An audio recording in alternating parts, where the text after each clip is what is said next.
Hi everyone, I'm Varun, a sophomore at Iowa State University. I'm majoring in computer science, and the purpose of me of starting this channel is to help educate a lot of parents and students about how the undergraduation process of admission works in the United States. So a lot of parents and students are confused on how this process works.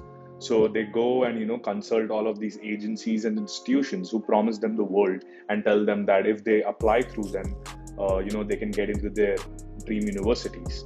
But I would like to point out that the process is not as difficult as it seems. So to break it down and make it simpler for all of you, I've started this channel and I hope it helps you all. So first, let's talk about this video in particular. In this first video, I will not go much into the details, but try to give you an overview of how this process looks like.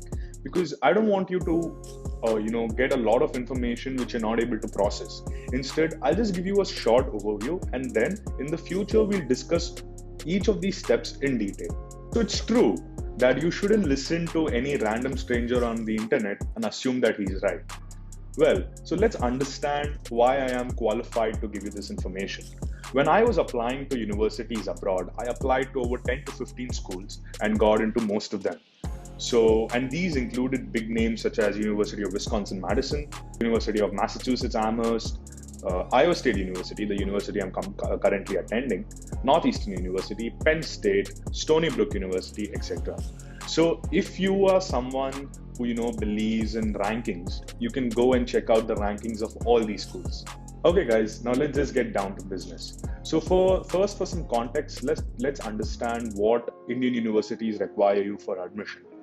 It's basically a 12th grade mark sheet, your standardized scores, or some competitive exam scores from the university itself or some kind of a board. And that's it. If you get the desired scores, you're in or you're out. It's as simple as that. But most universities in the United States do not require just your scores. Yes, scores are an important part of your application, but they are not the only requirement. So the process is a bit more complicated. Well, I won't use the word complicated, it is a bit more long, but I have broken it down into 5 simple requirements so that you can cruise through it. So the first major requirement are your essays. Let's call this requirement the writing section requirement. So these essays include your personal essays, your SOPs, which are your statement of purposes, your major essays, perhaps some other essay which the university you're applying to requires you to write, right? So these are the essays which you will be writing, depending on university. So where can you find these essays? Where can you find the prompts? You can find them on websites like the Common App, the Coalition app. If you're applying to any of the UCs, which is University of California's, you can find them at the University of California website. Or if you're applying to Texas, you can get these prompts at Texas Apply. For now, don't worry what these websites, the Common App, the Coalition app, or Texas Apply mean. I know it's a lot of information, as I said before. I will make a video explaining what all these mean and how you can start applying. All right. For now, let's just understand that essays are a very, very important part of your application. A lot of students miss out on a lot of admissions because their essay is not strong enough. So I will also tell you how to strengthen your essay. But for now, let's just understand that it is important. Just remember that you should spend a fair amount of time writing your essays. The second major requirement of your application are your LORs, or letter of recommendations. So the letter of recommendation tells a university that what you have done in your school life, right? And that is to be written by a counselor, a teacher, your class teacher, your subject teachers, or your principal. So letter of recommendations must be coherent with what you write in your essay and what your scores, what your extracurriculars tell about you, because both of them should not tell a different story. So these letter of recommendations, like in the Common App, will be uploaded by the teacher herself. Sometimes you can upload it, but in most cases, the teacher or the principal who wrote your letter of recommendation must upload it. So I'll tell you how all that works. As I said, let's just not worry about it right now. Let's just now look at what the requirements are. So now let's move on to the third requirement. The third requirement is the requirement which a lot of students are a little paranoid about, right? So they are your school scores, and your standardized test scores. So your school scores, right? You need to submit your school scores from class 9 to class 12. So if you are someone who hasn't graduated class 12, you need to submit your 12th midterm grades to the university and your 12th predicted scores. So what are predicted scores? Predicted scores is basically the scores which your school will predict. Like for example, Varun. So Varun would get, you list the subjects and he would get, like for example, let's say 90 in mathematics, 95 in physics, 92 in chemistry, something like that. And they have to attest it and send it to the university. It must be based on your past performance.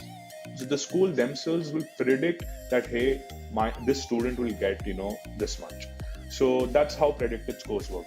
Moreover, your standardized test scores. You can either choose to write the SAT or the ACT. It again depends on what suits you more. I'm not going to talk much about it right now. The best timeline, to write or to choose your SATs or ACTs would be right after your class 10, and write it and finish it off before you finish your class 11, because you don't want to, drag it to the last minute. So there is also something called the SAT subject test. So these are tests which, test you on a particular subject. Like you can write SAT subject test for physics, for chemistry, for biology, and so on. So these are not tests which are completely mandatory. Yeah, some colleges do require them, but not all colleges do. So just remember that, if your university actually requires you and you think that, this is your dream school and you want to go there no matter what, then you have to prepare for your subject test. But yes, subject tests do help boost your profile. So you have to keep that in mind and, plan. Don't rush. Don't, go and write the SAT subject test if other parts of your application are not done.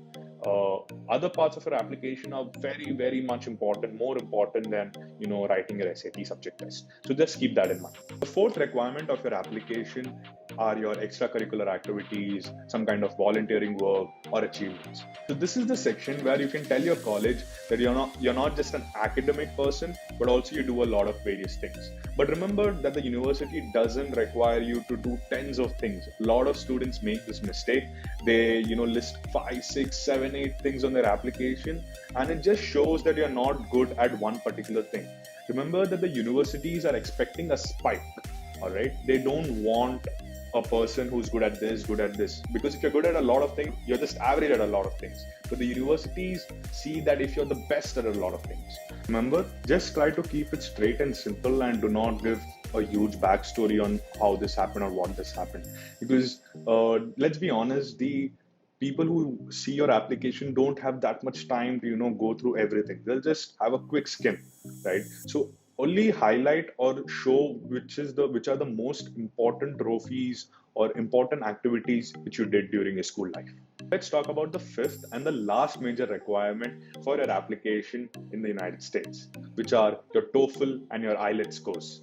So TOEFL and IELTS are basically another English proficiency test which US universities require you to write because you're an international student.